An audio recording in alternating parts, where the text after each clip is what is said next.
आज हमारे साथ में एक और जेई मेंस टॉपर है, हमारी बच्ची है हर्षिता पवन अग्रवाल। बच्ची ने फर्स्ट अटेम्प्ट में 99.37 परसेंटाइल स्कोर किए हैं। तो जानते हैं उन्हीं से उनकी जर्नी के बारे में। बेटा फर्स्ट ऑफ ऑल कॉन्ग्रेचुलेशंस। अपनी जर्नी के बारे में बताइए, कैसे आपने 10th के बाद में क्या डिसाइड किया और कैसे तैयारी स्टार्ट करी?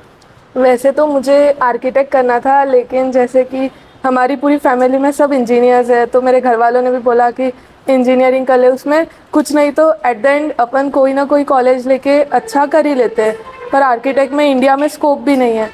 सो फिर मैंने इंजीनियरिंग की तरफ अपना माइंड डाइवर्ट किया एंड मुझे नीव के बारे में पता चला था मेरे ऐसे फ्रेंड्स से, तो मैंने सोचा चलो जाके देखते हैं कैसा है। तो मैंने एंट्रेंस ऐसी जस्ट दी थी बोर्ड्स के बाद, तो मेरा सिलेक्शन भी हो गया था। मुझे कुछ 210 मार्क्स थे, तो मुझे एडवांस 2 बैच अलॉट हुआ था स्टार्टिंग में एंड 1 मंथ में वहीं पे थी, लेकिन वहाँ पे मेरा स्कोर ग्रेजुअली इंक्रीज़ हो रहा था। तो फिर जो बैच हमारा सेग्रीगेशन टेस्ट था उसमें मुझे एडवांस 1 में डाल दिया गया, लेकिन वहाँ पे स्टार्टिंग में मेरा स्कोर एकदम बहुत ही कम आने लगा, क्योंकि थोड़ा मेरे मन में फियर भी था कि मैं एडवांस 2 से आई हूँ और ऑलरेडी जो बच्चे हैं वो बहुत मुझसे आगे हैं। एंड सब लोगों का ऐसा था कि सब लोग 10th में जनरली फाउंडेशन वगैरह करते हैं, पर मैंने 10th तक पूरा सेल्फ स्टडी किया, मैंने कोई ट्यूशन्स नहीं लगाए थे। तो फर्स्ट टाइम ही मैंने नीव में से ट्यूशन लगाया था, लेकिन ग्रेजुअली फिर वो फियर भी डिक्रीज़ हुआ and I started scoring well. धीरे धीरे अंडर 30 आने लगा रैंक, फिर अंडर 20, फिर अंडर 10 आने लगा। तो ऐसे तो धीरे धीरे ग्रेजुअली आपका कॉन्फिडेंस भी बढ़ने लगा।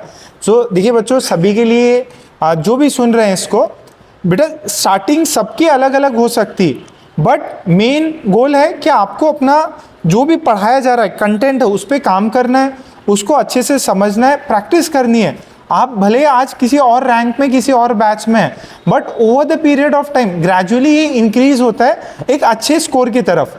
ठीक है, अच्छा बेटा क्लासेस वर रनिंग, ठीक है, उस समय आप कितना स्टडीज़ को डिवोट करते थे ये बताइए ज़रा। जब क्लासेस चलते थे तो मेरा ऐसा कुछ फिक्स शेड्यूल तो था नहीं।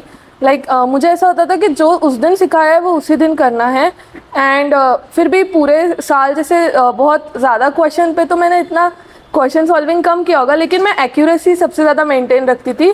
मैं नेगेटिव टेस्ट में भी मेरा यही ध्यान होता था कि मैं नेगेटिव कम से कम करूँ, इसलिए भी मेरे मेंस में आए हैं, क्योंकि मैंने 49 ही क्वेश्चन अटैम्प्ट किए थे, जिसमें से मेरे 3 ही गलत हुए, इसलिए मेरा स्कोर बन पाया। नहीं तो जनरली सबके 7 to 8 गलत होते हैं। तो मेरा 2 साल मेन फोकस इसी पे था कि मैं नेगेटिव कम करूँ एंड सिलेबस होने के बाद तो मैं क्लास नोट्स और सबसे ज़्यादा शॉर्ट नोट्स, पूरे 2 साल मैंने शॉर्ट नोट्स भी डेली बनाए हैं एंड उनको डेली रिवाइज किया है ताकि टाइम पे मुझे ना हो problem and that's it.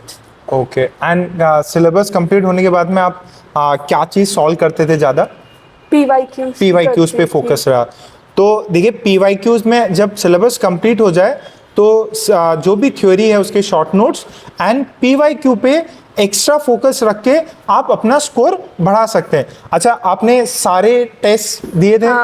Okay, and daily भी एक एक पेपर देते थे क्या जब समय मिलता था? जैसे हमें सर ने बोला था कि आप daily previous year papers attempt करो, तो मैं डेली एक पेपर करने का तो ट्राई करती थी, क्योंकि उसे फिर डिटेल एनालिसिस मेन रखता है। आप पेपर भले ही कम करो पर आप उसको एनालाइज किस तरह कर रहे हो वो ज़्यादा इम्पॉर्टेंट है। मतलब आपको उस एनालिसिस से ये होना चाहिए कि वो क्वेश्चन जो मेरा गलत हुए वो बाद में मैं ना गलत करूँ, उस पर ज़्यादा ध्यान होना चाहिए। Very good, very good. Harshita बेटा आपने बहुत अच्छा किया इस दौरान, जेई में अच्छा परसेंटेज लाया। आप मुझे बताओगे कि इस 2 साल के दौरान आपने क्या क्या सेक्रीफाइस किए? मतलब ऐसे सेक्रीफाइस तो नहीं था, जैसे मुझे भी पोर्ट्रेट्स बनाना बड़ा अच्छा लगता था और मुझे ज़्यादा आर्ट एंड क्राफ्ट पसंद था, तो मेरी मम्मी ने बिल्कुल स्ट्रिक्ट कर दिया था कि अभी कुछ भी नहीं करना है, और मैंने भी सोचा था कि इसके बाद ही सब करेंगे, क्योंकि वो एक बहुत ज़्यादा टाइम कंज्यूमिंग चीज़ होती है, इसीलिए। और बेटा जैसे बहुत सारे बच्चे हैं वो परेशान रहते हैं हमेशा कि भाई मैं 10 घंटे पढ़ लूँ, 12 घंटे पढ़ लूँ, 8 घंटे पढ़ लूँ, 6 घंटे पढ़ लूँ, कितने घंटे पढ़ लूँ कि मेरा सिलेक्शन हो जाए? ये कोई एक पैरामीटर है कि आपके ऐसा कुछ डिसाइड किया कि इतने घंटे पढ़ेंगे तो रिजल्ट आ जाएगा आपका? नहीं, ऐसा कोई पैरामीटर नहीं है कि इतने घंटे पढ़ने से ही रिजल्ट आता है। लेकिन एक ये चीज़ होती है कि आपने जैसे ऐसा नहीं है सब बोल रहे हैं कि बस क्वालिटी स्टडी, लेकिन एक क्वालिटी स्टडी भी एक उतना ड्यूरेशन लगता है कि करना चाहिए। ऐसा नहीं कि आप 12 घंटे का काम है 4 घंटे में ही करके निपटा दो और बोलो मेरी क्वालिटी स्टडी हो गई क्योंकि मैं तो बहुत एफिशिएंटली कर रहा था। ये भी एक गलत चीज़ है क्योंकि हमारे पेरेंट्स वही हमारे बात सुनते हैं जो हम बोलते हैं। उन्हें नहीं पता है कि हम, और आजकल तो हम लोग बहुत अपने एक्सप्रेशन से बहुत मास्टर हो गए कि हमें अपने पेरेंट्स को जो बताना है वो वही समझते हैं। तो हमें खुद से ऑनेस्ट रहना चाहिए क्योंकि एट द एंड जो रिज़ल्ट आएगा वो हमारे लिए आएगा और हमारा ही फ्यूचर बनेगा, हमारे पेरेंट्स का उसमें कोई रोल नहीं रहेगा।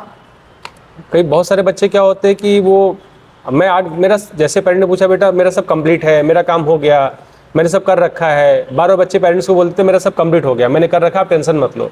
और बच्चे ऐसा बोल के पेरेंट को रिलैक्स कर देते हैं, लेकिन उनका कुछ भी कंप्लीट नहीं रहता है। कुल मिला के आप ये कहना चाहते हो कि बच्चे को ऑनेस्ट होना बहुत ज़रूरी है। अगर बच्चा ऑनेस्ट नहीं है ना, उसका सिलेक्शन नहीं हो सकता। नहीं। और बेटा जूनियर्स के लिए क्या टिप्स देना चाहेंगे, वो जूनियर्स को क्या केयर करना चाहिए? मेरा तो यही एक उनसे कहना है कि आपने हमेशा अपनी मेंटल हेल्थ पे भी ध्यान देना चाहिए।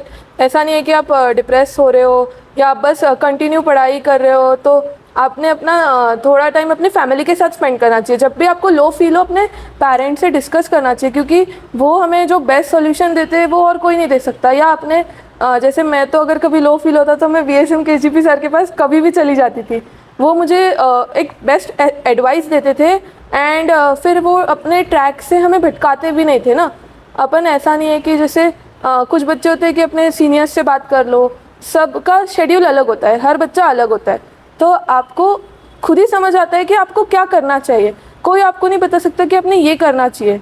And main thing is smart work करो क्योंकि आज के टाइम पे हार्ड वर्क सभी कर लेते हैं। जो रिजल्ट नहीं ला पाते हैं वो बच्चे भी हार्ड वर्क करते हैं, लेकिन एक स्मार्ट वर्क और एक स्ट्रैटेजिक स्टडी करने से ही रिजल्ट आता। वेरी गुड बेटा, आपने बहुत अच्छा किया और मुझे पूरी उम्मीद है कि एडवांस में बहुत अच्छा करोगे आप। थैंक यू बेटा। Very good, very good.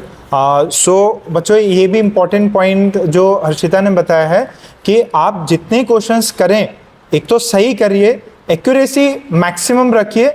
और बच्चे ने ज़्यादा एक्यूरेट सवाल, भले ही 47 सवाल किए बट एक्यूरेट किए, सिर्फ 2-3 सवाल गलत हुए थे एंड उसी से उसे बच्चे को 99 परसेंटाइल मिले। एंड जो भी पेपर हो उसको एनालाइज करना मस्ट है। सिर्फ पेपर देख के फ़ायदा नहीं होने वाला है जब तक उस जो पेपर आपको क्या सिखाना चाह रहा है उसको ना आप सीखेंगे। ठीक है, wish you the very best for your future exams. ठीक है, थैंक यू।